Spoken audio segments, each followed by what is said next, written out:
Hello, beautiful warriors of life. Welcome back to the Part of the Process podcast. My name is Michelle Beredia. I am very excited for the next few episodes. So I just got done reading the book Psychopath Free. I saw it as a recommendation on a Facebook group that I follow and that I'm part of for reading after you get done with like a narcissistic relationship and understanding what in the heck happened and who the other person was all along. It basically molds all the cluster Bs into this book and I guess into this phrase or word of psychopath.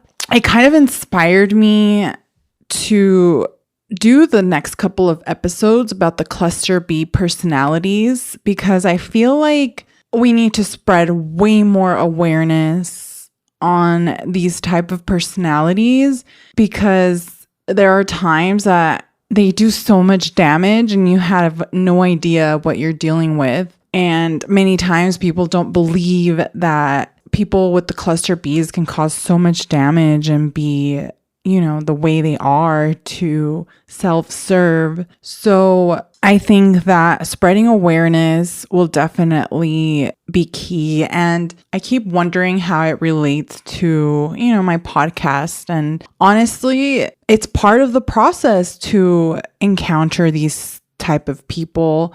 Over the course of the last couple of years, a lot of people with cluster B personalities enter my life and not have the best intentions in the relationship. So I've had to let a few of those people go. But in reading these books, I've literally been learning about, narcissism, histrionic personality disorder, antisocial personality disorder, borderline personality disorder. Over the last few years, I've been reading articles, reading books because I was hurt by these type of people. And in learning about them, you also learn about yourself. Like, what happened? Sure, these people are master manipulators. They know exactly how to read you and how to enter your life and get what they want from you. But leaving these relationships, you learn to put up your boundaries. You learn self-love, self-compassion that you may not have had. And maybe that's why these people stayed for long. Or maybe you just didn't know that this type of personality existed or that such evil could exist because you're just a kind person and you see the kindness in everyone. So I think it's part of the process to encounter these type of people because once you heal, you hit rock bottom after these relationships, but once you heal, you become unstoppable. It's like you're an alchemist. After undergoing various disillusions with these people, I will never allow anyone to enter my life and hurt me as much as these people have hurt me. And again, I'm not trying to play the victim, but these people are professional manipulators. They enter your life and they try to make it seem like they're your soulmate, your ideal best friend, like they have your back, and it's very fast, very quick. Like during the love bombing phase, all of a sudden they're like mirroring you. They love all the things you do. Like I remember, everyone knows that I love hiking, and I remember a particular person that as soon as they entered my life, I'd be like, oh yeah, I love hiking, blah, blah, blah. Oh, me too. I just went on a hike like this last weekend. Happened to be the same mountain I hiked that weekend. And it's just so weird. And you just learn to pick up after a while. Or like I eat pretty healthy foods, and they would allege that they also ate healthy. And like I do yoga and they would allege that they did yoga, or like, it's just really... Oh, trust me, once you see it. But when you don't see it, you're like, oh my gosh, like, yay, I found someone that I can relate to, that I can vibe with. And like, these type of encounters come again with some great learning lessons, and they're part of the process because I feel like I said I've become stronger, and I feel like I have overcame all these dark entities that have entered my life, and they've all came with lessons, valuing who I am so I don't have to take these minimal effort personalities or mistreatment from these type of people, like raising my self-esteem, finding attention through healthy ways. Because a lot of times when we let them overstay their welcome, it's because possibly you were lacking attention and these people gave you attention, and it wasn't always positive attention, but sometimes these people make you feel like you're on this high, on this bliss. And then they remove that and pull, and then you come down crashing. So it's almost like they form a trauma bond with you where you get high off of them, and then they probably get a high off of you. They siphon your energy. And then once they pull away, you come crashing. That is harmful to your body, your brain chemistry, gives you anxiety. It does not feel good at all. As we sit here today, reflecting, on the last couple of years, I'm like, I will not allow that to happen ever again. And so anyways, back to this book. I've been reading, or I finished Psychopath Free. That book kind of talks about, psychopaths in a romantic setting or like friendship wise. And then I started reading the book Snakes in Suits, and I actually just finished it yesterday. And that one talks more about psychopaths within the workplace. So I think I'm going to make the next couple of episodes like describing I'm going to spend one episode describing the criteria from the DSM-5 TR for the classification of these cluster B personality disorders, so that you guys can kind of know how a psychiatrist or psychologist diagnose these type of disorders. And then we're going to move on to, examples of how to identify them in a friend, in a romantic partner, and in the workplace. So, because I feel like I have to mention the workplace, because if you work in corporate America, they are out there.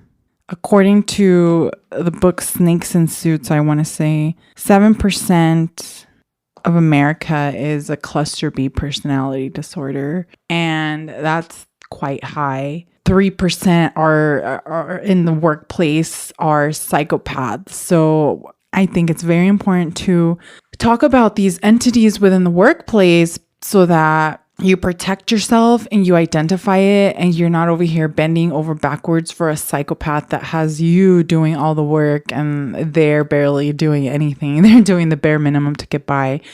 Our workplace is a place where we spend a lot of our time. If you have such type of people and it's affecting you, it can affect your mental health. It could affect your gut health, your brain chemistry. So best to be aware. Not too many people, like I said, know about these type of personalities, or if they do, it's like, oh, like the psychopath Ted Bundy. Like, no, my boss would never kill anyone. And it goes beyond killing others. Or like, oh, Jeffrey Dahmer. Yeah, he was a psychopath. No, yeah, I don't know anyone like that. But it's not just psychopaths like that kill people. There's psychopaths that commit fraud within the workplace. You could be dating someone that's a psychopath and they siphon your bank account or manipulate you and have you be part of some fraudulent activity. So it's good that we know, because the world is not all rainbows and butterflies, which I've come to realize. As much as I'm like, oh, there's good people in this world like me, and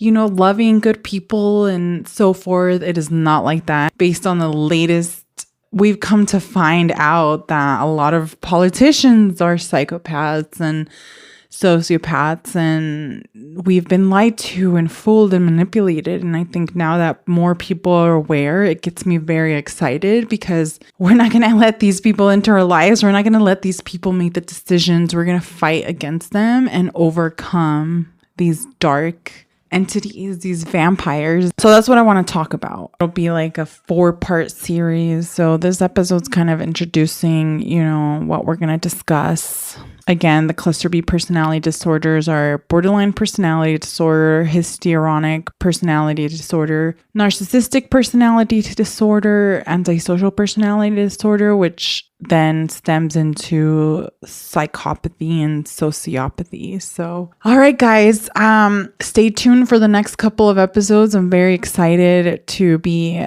sharing this with you guys, sharing examples, real life examples, so that you can be cautious and aware, right? You have to look within. You have to really listen to your gut, because your body knows before anything. And we always have to be reassessing people, right? Because somebody can charm us in the very beginning and we like love them, right? And then they do something to us, and for whatever reason, we don't reassess, reevaluate. We just take, whoever we met at face value. Always reassessing people. It doesn't matter who it is. If it's a best friend of yours that you've known for years, if it's your significant other, because a lot of times love is blind. It really is. You're on this high, you're riding this wave, and it's great. And then they do something and you don't come down a tier. You stay up there. And then before you know it, years later, you were with this horrible, toxic person and you had no idea, because love is blind. But hey, again, that's part of the process. These people come into our lives to make us learn, right? As horrible as it sounds, as painful as they can make us feel, they are lessons. They are lessons. After we deal with these type of people, you wake up. It's like they come into our lives to make us awaken. So actually, the first topic we're going to discuss is psychopathy. So that'll be the next first episode, and then probably sociopathy. Stay tuned. I'm really excited for this new series, and it's just information we're learning here. We're learning so that we can best protect ourselves, our beautiful souls, our white energy, our self-esteem, self-worth. Okay, so anyways, I hope you guys enjoyed the episode and you're looking forward to the next few episodes. And remember, whatever it is that you are going through, hang in there, because the world needs you and I need you. All right, everyone, follow me on all socials at Part of the Process Podcast, and I'll see you in my next episode.